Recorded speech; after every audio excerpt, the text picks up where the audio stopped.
Right, welcome back to the program. You're watching Daybreak on Trust TV. We're just getting things started. In case you just joined us, we're welcome on board because we're trying to unpack a variety of issues this morning. We're starting from the home front here in Abuja. Over the past couple of days, you might have caught up on the news that some lands were revoked by the Federal Capital Territory Administration because of the failure of the allottees to develop the lands over the years. And this new administration under His Excellency Nyesom Wike is appearing bullish based on what it says is an aberration as far as the grand master plan of developing Nigeria's capital is concerned. So we're going to unpack some of these developments and understand the thinking of the administration here in the federal capital and what steps it is taking to make sure that it does apply some level of fairness and also to get to, the heart of the thinking of the administration itself. And join us on the program to help us unpack and understand the activities of the administration in the Federal Capital Territory is Malam Muhammad Sule. He is the Director of Information and Communication at the Federal Capital Territory Administration, FCTA, here in Abuja. Mohammed, thank you very much for coming on the program. Good morning to you. Thank you very much. Good morning. Over the past couple of days, it's been a very interesting twist and turn of development where Nigerians have not only learned that the administration in the federal capital has been able to get billions in terms of revenue from ground rents that I suppose have not been paid for quite some time. But beyond that also, we understand that plots of lands across the federal capital have been revoked. Give us insight. I mean, we know the gist, but give us an insight as to why this is happening now. Thank you very much, and good morning once again. The truth of the matter is that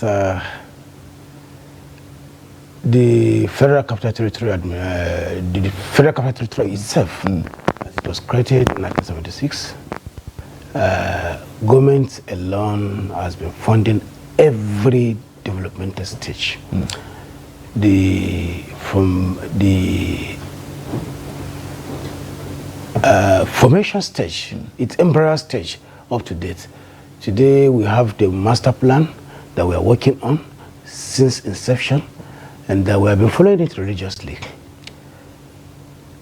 If you give someone a piece of land, naturally you're supposed to provide the basic infrastructure. And infrastructure costs money. Government alone has been doing that. Before now, FCT, as it were, was getting 1% of the federation from the federation account, the share from the federation account. But unfortunately, there was this case that came up between the state government and the federal government. Innocently, FCT was not part of the case, but we were hit because the 1% that we used to get from the federation account was taken away. They said, no, we are going to only take 1% from the federal government's share because FCT is a federal government project. Now, any minister that is here must look for ways of making money if Abuja must develop. If we must execute the master plan. If you must follow and execute the master plan religiously. Now, it's now left for the ministers to sit down and think outside the box. How do you generate money? Because you know, and I know, that the money that will be coming in from the 1% of the federal government from the federation account will not be enough. Because Abuja, from its master plan, has more than 70-something districts. Before now, the master plan said we are going to have 4 phases. But today, we are thinking of having the 5th phase, which include all these Kiami and aviation village around the airport. So you can see that we need money. And if they tell you a stretch of road of 1 kilometer, how much it costs, you know you need serious money to go into that serious business. And therefore, it has made the government, it has made the FCT administration and any minister that comes in to now start thinking outside the box. Because if you must work and get result, that means you must think outside the box to make enough money to be able to provide for this service and for this infrastructure. Apart from infrastructure, remember FCT is like a government of itself. You need to provide services. We have hospitals, we have schools, we have social services to provide. You need all this money, not only for the infrastructure, you need for all this also. I mean, when you say outside the box thinking, a lot of people will be saying, the one thing that comes to mind is some disruptive thinking about revenue generation that unlocks the potential of Abuja as a federal capital. But when you talk about managing allocation of land, it looks like inside the box thinking to me. I mean, these are already things that the government is in charge of doing. Yeah. You see, why I say thinking outside the box. Yes, you are supposed to pay, but are people paying? People are not paying. So you have to look for a means of getting that money out. Before now, it was business as usual. Nobody was paying, and the government was not bothered. So that's the part I would like to understand a bit more, because it is not a Nigerian thing. Everywhere across the world, people don't like paying tax. But there has to be an incentive, or there's something that compels them, or there is a consequence for not doing so. In this case, we let it lie for so long. Some persons in the excess of 20 years, if you are coming back as an administration to say, we have given some persons, what do you call it, an extension of, is it 30 days or thereabout to regularize rather than revoking? Why not give everybody, that open opportunity to regularize? What is the idea behind single out some persons and for other people the revocation stands? I think you are not really understanding that very well. Okay. The people whose land were revoked, most of them had this land for more than a decade. In prime areas of the city. For example, in phase 1 of the city, which has been in existence since 1976, we have Asokoro, we have Maitama 05, Maitama 06. They are all in phase 1. We have Wuse 1, we have Wuse 2, we have Gariki 1, we have Gariki 2, and the Central Business District. These are some of the allocations that were done long time ago. So if you want to develop, and you are willing to develop, you will have developed it. And if you are given a piece of land in Abuja, the law says, if it's in a serviced area, I think you have only 2 years. Right. And you know it yourself. When you say given, qualify that for us so we understand. So, excuse me, sir. Let me just finish. Yeah. You see, you have 2 years to do that. That is what the law says statutorily. Now, for those that we are given that 3 months you are taking off, that you are mixing up, these are people that have made attempt to develop. They have the desire to develop. They have went a step further to meet development control department to get development permit. So those category of people that got 3 months grace period are the people that already have development, a building plan approval from development control. That means that person is serious. That person wants to develop. So we encourage those people, okay, since you have taken that step, please, we have given you 3 months to commence. The second aspect of it are those who are still processing the building plan approval. Although they have not finished, but at least they've taken step to go. They are desirous of development. That is why they want to development control to seek for permit. It's okay. Please fasten it up, give them their approval, but you have 3 months to come and complete. To come and commence your development. So you can see these are two. The other aspect that were revoked do not even, in fact, they had these plots of land, they have them in their briefcases. I don't know for what reason. Maybe for speculative. I think the minister. So the minister. You can see now that the people, Mr. A, that has made some effort in even going to development control to look for development permit, it's okay. We have given you 3 months to please commence development. But for you that just have it in your briefcase, we don't think you really need it. So we have to collect it and give it to the people that are really determined and committed. Okay. In developing it. If you can help me, Director, qualify what you say they're given those lands, because we know they were not given those lands. Allocation. Right. What I mean by given is allocation. Right. So because if you are allocated land, you have been given land. And therefore, in fact, there are laws, there are laid down regulations that you need to also follow. Will they be compensated for their losses? What loss? Have they incurred? They had the allocation and now they don't.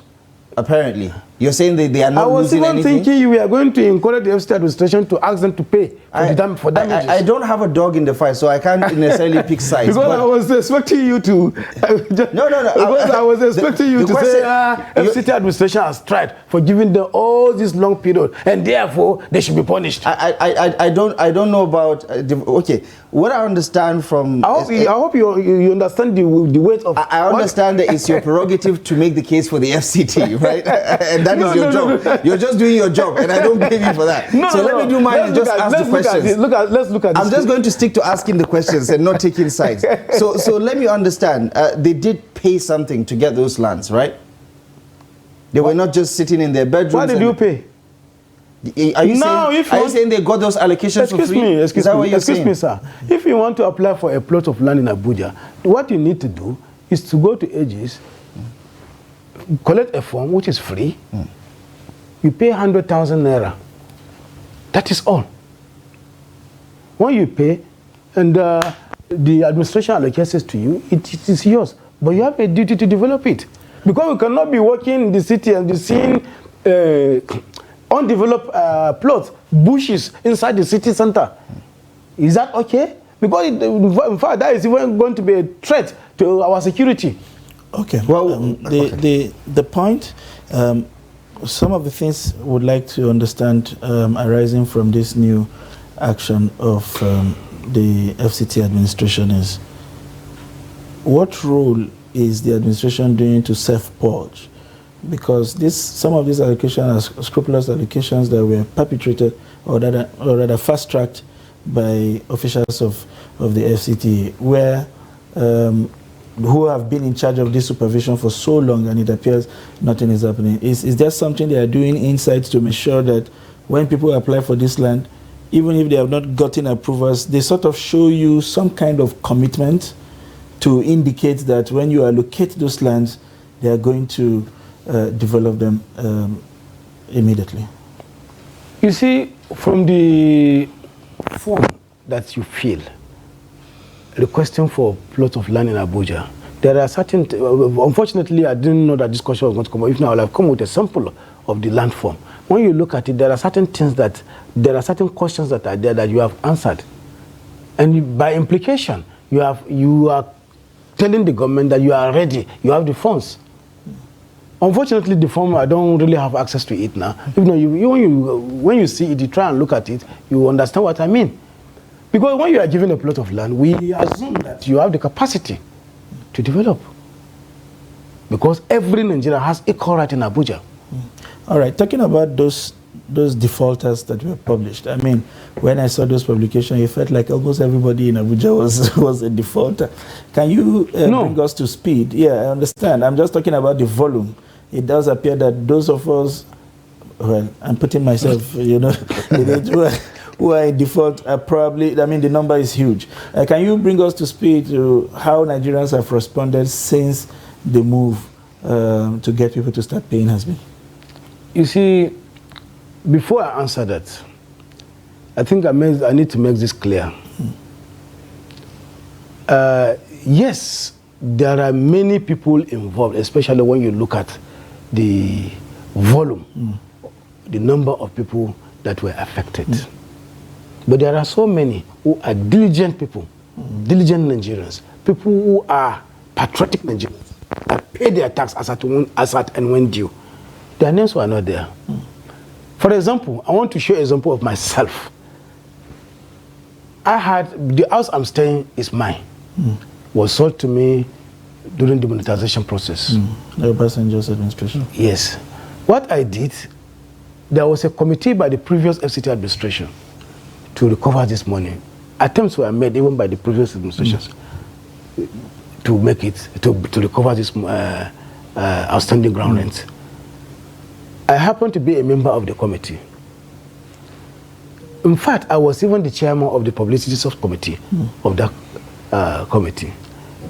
What I did before I started that work, and that really assisted me, I went back to Aegis, collected my own bill first. Because I was really owing too. And I went there, collected my bill, cleared it. That was about a year or two ago. After clearing that bill, so I couldn't be speaking and be asking people to come and pay while I've not also paid mine. So I quickly did that.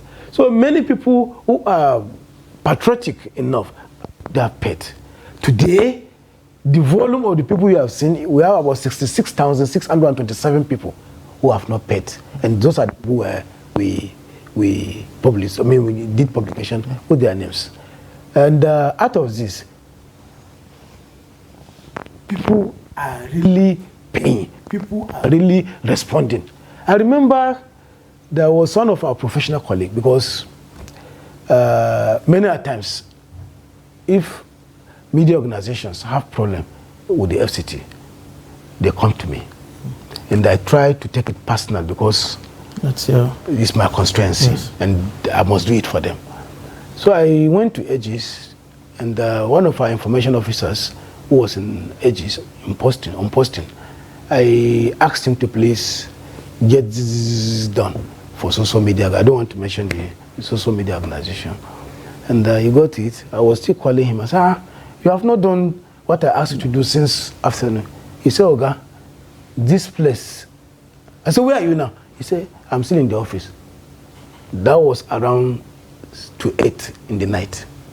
He said, Oga, let me take the shots with my answer to show you the picture of the people who are still in the office. And these are all defaulters? These are all defaulters. So everybody is now making, let me just, if your camera can pick it, I can even decide. No, we understand. We've been publishing, you can see that the volumes and volumes. Even in the night, people were still there wanting to collect their bills. And the Aegis are sat down. They are trying to meet up. In fact, they are even trying to run shift so that they'll be able to meet up. Let's understand. Let's understand for those who were not patriotic enough, or who didn't fear the consequences of not paying their ground rent. What is the penalty here? What are people looking at? But Daily Trust carried the adverts, and I believe you must have read. You're here now, so we'd like to hear from the horse's mouth. We'd like to hear from the horse's mouth. The truth of the matter is that you need to pay. If you don't pay, the consequences, you will be sanctioned. And the sanction, what you sanction, will be revocation.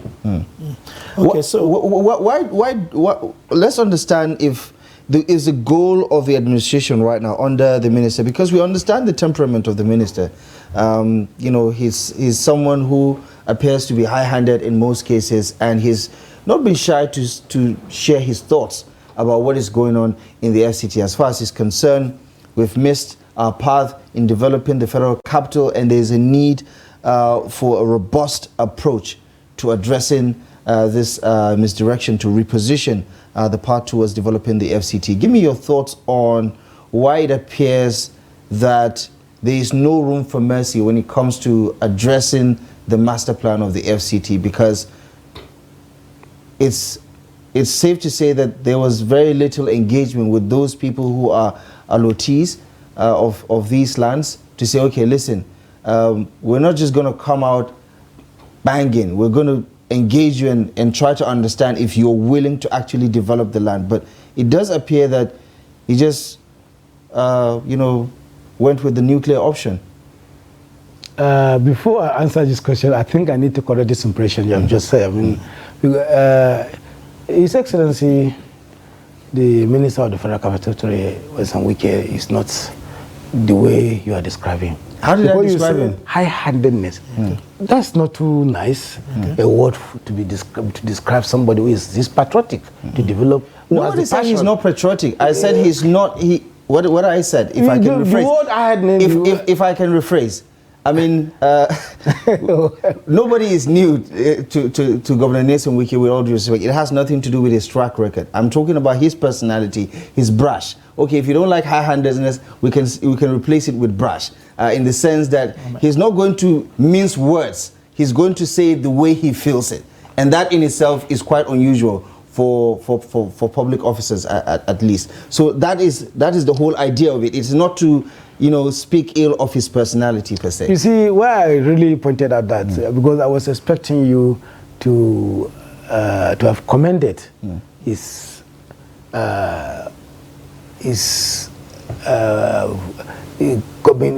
coming out clearly to point out the direction that he wants his government to go to. Because I was expecting that we are going to say, okay, we want to really use this opportunity, use this medium to commend him. Right, our job is not necessarily to, we're not commentators in that area. As residents of the FCT, right, a lot of things go through people's mind.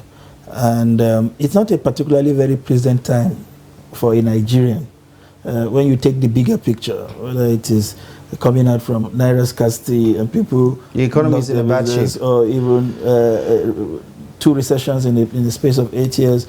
There's so much happening, and so what Abdul was trying to say is, most times what the news we get is the FCT is demolishing ABC, is demolishing XYZ, and the publicity around the notices to those environments are not as wide as when that demolition exercise begins. And so one begins to wonder, is it that these people don't have an iota of mercy? Couldn't you have probably given these people some time, to evacuate before demolition and all? So the idea is, we found that we have discovered this is a fault. We move in to correct it without some element of empathy. That's one leg of my question. The second leg is, as you try to answer that, is some of the things that also make Nigerians not exactly willing to act is the lack of clarity around what needs to be done. For instance, how is this grand rate computed? Is it per square meter? Does it vary what you pay if you live in prime area? Does it vary to what you pay in other places? Is this something you can calculate yourself? You know what it is, and just willingly comply, or somebody has to punch some numbers and sort of tell you what's your how so that people understand what is involved and what they can do to keep pace with the law. The truth of the matter is that most of the people that have been contravening the Abuja master plan, they know it even within themselves that what they are doing is wrong. Most people go out to get land acquired illegally. And they know it from the bottom of their heart that it is illegal. But most of them believe that they will do it after 2-3 years before the demolition squad comes, they will have made their money. So this is one part. They are aware that what they are doing is wrong. In fact, if I were to be government, most of these demolitions... But you are government. No. Exactly. You're the Director of Information and Communications for the government at the FCTA. What is more government than that? So you see, people deliberately go to erect some of these illegal structures. I know of one of my friend, he's a journalist too.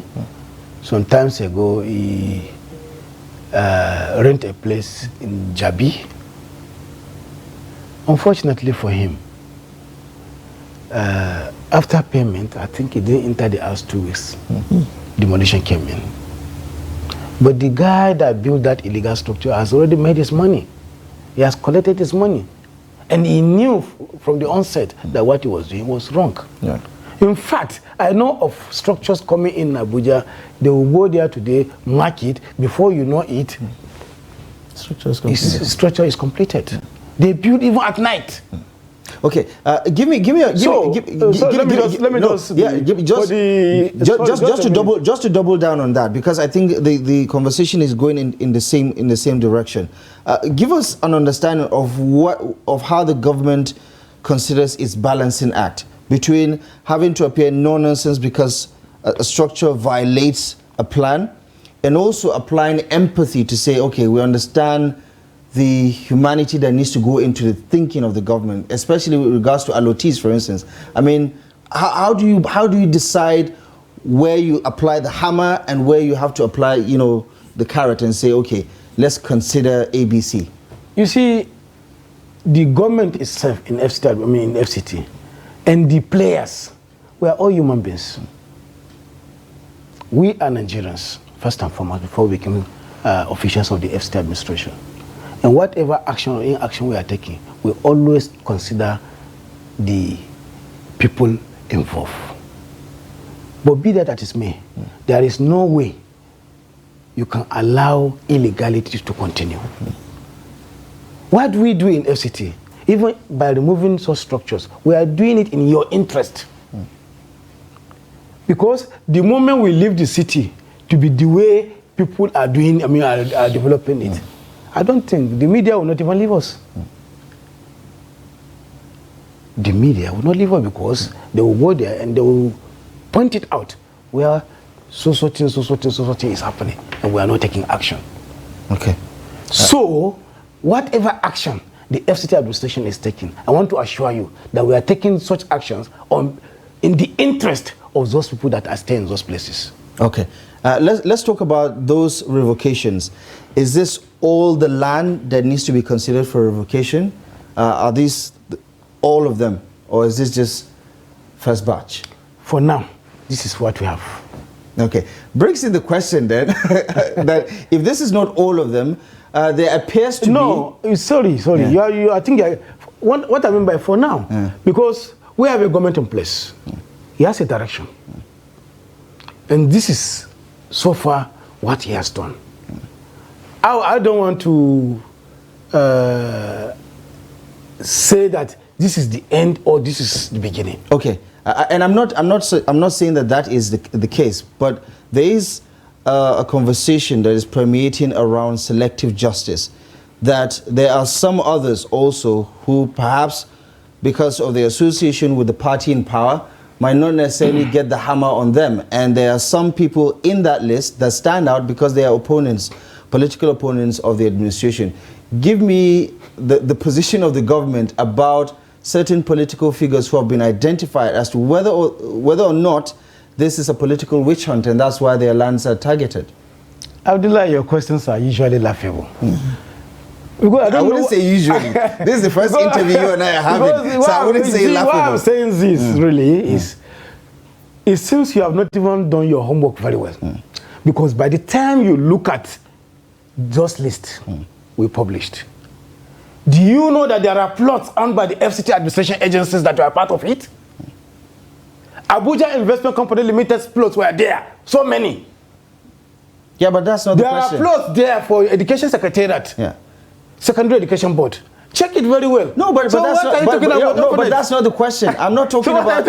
I'm talking about individuals. No, that is an institution of government. I'm specifically talking about certain individuals on that list. I'm not saying everybody on that list is being targeted. Because the way you just caught in before, you didn't even allow me to finish the question that my dear brother asked me. Because there are certain category of plots even in that area that we are given 3 months grace period. Some of them are embassies. So they are government organizations. Right, but I think... So that will tell you that we have that empathy you are talking about. That's not the question I'm asking. We're done with the empathy question. You've explained it. And I've accepted your explanation. This part. I want to assure you that even there are government plots owned by FCT administration agencies, SDS, that we are part of it. He's still answering the question, Mr. Sule. The question is, there are political figures. You're the one bringing government agencies in there. Let me tell you. I'm saying that let me explain to you the way it was done. Okay. Governor Wike had nothing personal against anybody. He he was not part of the people that brought out the list. Has he seen the list? Listen to me. What he did and what we usually do, you generate this list from the system.